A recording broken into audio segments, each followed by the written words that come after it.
नमस्कार दोस्तों। एक बहुत बड़ी अपडेट आ चुकी है जो खुशखबरी का अपडेट है।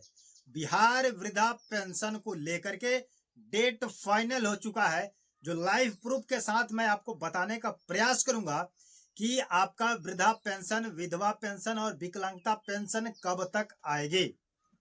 मार्च का आएगा या अप्रैल का आएगा। अगर अप्रैल का आएगा तो कब तक आएगा उसका डेट निकल चुका है। इसलिए आप लोगों से बस इतना ही रिक्वेस्ट करेंगे कि अधूरा जानकारी मत लीजिएगा, क्योंकि आधा अधूरा वीडियो देख करके आप लोग कमेंट सेक्शन में जा करके कमेंट करने लगते हैं कि सर अभी मार्च का पैसा नहीं मिला तो अप्रैल का पैसा नहीं मिला, हमने ये डॉक्यूमेंट लगा दिया, हमने वो डॉक्यूमेंट लगा दिया।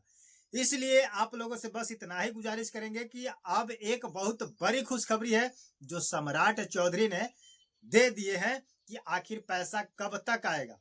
इसमें बहुत सारे लोगों का पैसा नहीं भी आएगा, क्योंकि जिन व्यक्तियों का पैसा मार्च में आ चुका है उन्हीं का पैसा अप्रैल का पैसा मई में आएगा, और जिनका पैसा मार्च का नहीं आया है उनका पैसा अप्रैल का भी नहीं आएगा। इसका कारण क्या है? मात्र 2 से 3 ऐसे कारण है जिनके वजह से आपका मार्च का पैसा नहीं आया, जो आपके अप्रैल का भी पैसा नहीं आएगा। और जिन व्यक्तियों का मार्च का पैसा आ चुका है उनका अप्रैल का पैसा आएगा, उनके लिए डेट घोषित कर दिया गया है। अब लाइव प्रूफ के साथ आप लोग बने रहे।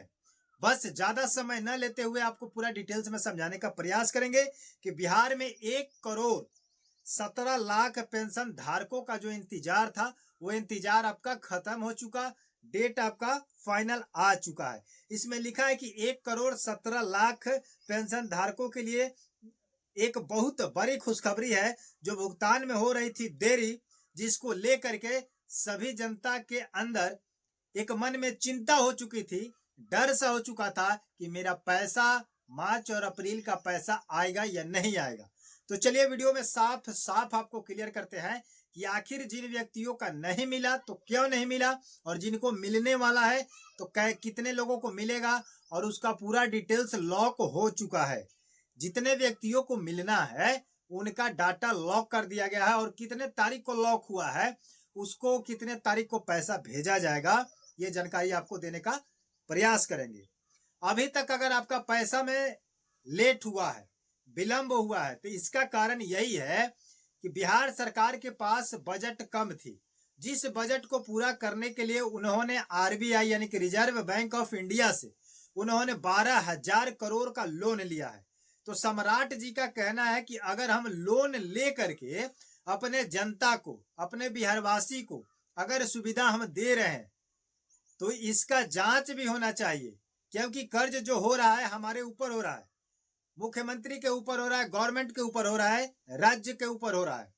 तो क्यों न इसका सही जानकारी ली जाए और सही जो पात्रता है, जिसको पाने की पात्र है उसी को पैसा दिया जाए। क्योंकि इसके पहले नीतीश कुमार जी के नेतृत्व में ऐसे ही पैसे को दे दिया जाता था, किसी की जांच पड़ताल नहीं होती थी, किसी का वेरिफिकेशन नहीं होता था, तो ऐसे ऐसे दिए जाते थे। लेकिन अब 1,17,00,000 व्यक्तियों का पैसा दिया जाएगा, जिसमें से करीब करीब 50 लाख व्यक्तियों का पैसा नहीं मिलेगा। अब 50 लाख का क्यों नहीं मिलेगा और 1,17,00,000 का पैसा मिलेगा, उसमें भी मार्च का जिसका मिला होगा उसी को अप्रैल का भी मिलेगा। अन्यथा अगर आप सोचते हैं कि हमें मार्च का पैसा नहीं मिला है तो मार्च और अप्रैल दोनों को जोड़ करके एक साथ मिल जाएगा, नहीं मिलेगा। इसका कारण क्या है आप नहीं समझ पाए अभी तक। चलिए वीडियो में आपको हम बताने का प्रयास करते हैं कि जिन व्यक्तियों का मार्च में पैसा मिल चुका है उनको मिलेगा। क्यों? क्योंकि उनका सत्यापन हुआ है, वेरिफिकेशन हो चुका है, उनके वेरिफिकेशन में कोई कमी नहीं है। आधार कार्ड लिंकेड है, डीबीटी क्लियर है, एनपीसीआई क्लियर है, जीवन प्रमाणीकरण क्लियर है, यानी कि लाइफ सर्टिफिकेट भी क्लियर है। और बात करते हैं जो एज लिमिट को लेकर के वेरिफिकेशन किया गया है, वो भी उनका सत्यता पाई गई है, जिसमें मार्च का पैसा भेजा गया है। अब बात करते हैं कि 1,17,00,000 का पैसा लॉक कर दिया गया है। लॉक कितने तारीख को हुआ है? 15 मई को लॉक किया गया है। 1,17,00,000 लाभार्थियों का पैसा जाएगा। और ये पैसा जाएगा कब? आपके मई में 22 तारीख से लेकर के 25 के बीच में चला जाएगा। 22 से लेकर के 25 के बीच में ये पैसा, अप्रैल का पैसा डाला जाएगा। ठीक उसी प्रकार से आपका मई का वेरिफिकेशन होगा और मई का पैसा आपके जून में भेजा जाएगा। लेकिन अब हर मंथ वेरिफिकेशन किया जाएगा। तो वेरिफिकेशन में क्या होगा?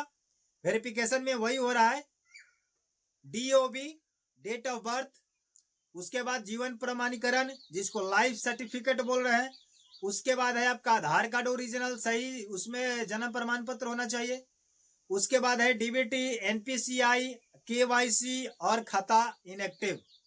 इन सभी चीजों को लेकर के क्या किया जा रहा है? जांच किया जा रहा है। जिसमें सही पाया जाएगा उसका पैसा भेजा जाएगा, अन्यथा नहीं भेजा जाएगा। समझ गए कि नहीं? अगर जिन व्यक्तियों के पास लाइफ सर्टिफिकेट नहीं है, जीवन प्रमाणीकरण नहीं है, तो जल्द से जल्द आप बनवा करके जमा कर दीजिए। हो सकता है कि आपका आधार कार्ड सही हो, DBT लिंक सही हो, NPCI भी करा चुके हैं, KYC भी करा चुके हैं, और कहने का मतलब है कि आपका सब कुछ ओके है। लेकिन अगर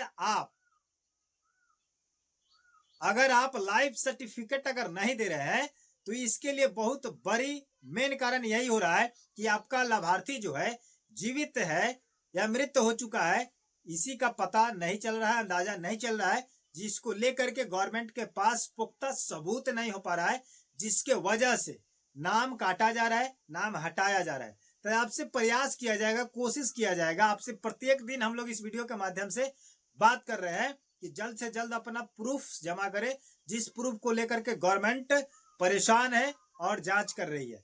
जानकारी कैसा लगा कमेंट सेक्शन में जरूर बताइएगा। और 22 से 25 का इंतजार आपका खत्म होने वाला है, और जितना जल्द हो सके आप लोग काम करें और अपना पैसा को प्राप्त करें। चलिए नए वीडियो में मिलते हैं नए जानकारी के साथ। अगर हमारे चैनल पर अगर नए हैं, नहीं सब्सक्राइब किया है, तो सब्सक्राइब करके वीडियो को लाइक कर दीजिए और शेयर कर दीजिएगा ताकि सभी लोगों को पता चल जाए। मिलते हैं नए वीडियो के साथ। धन्यवाद।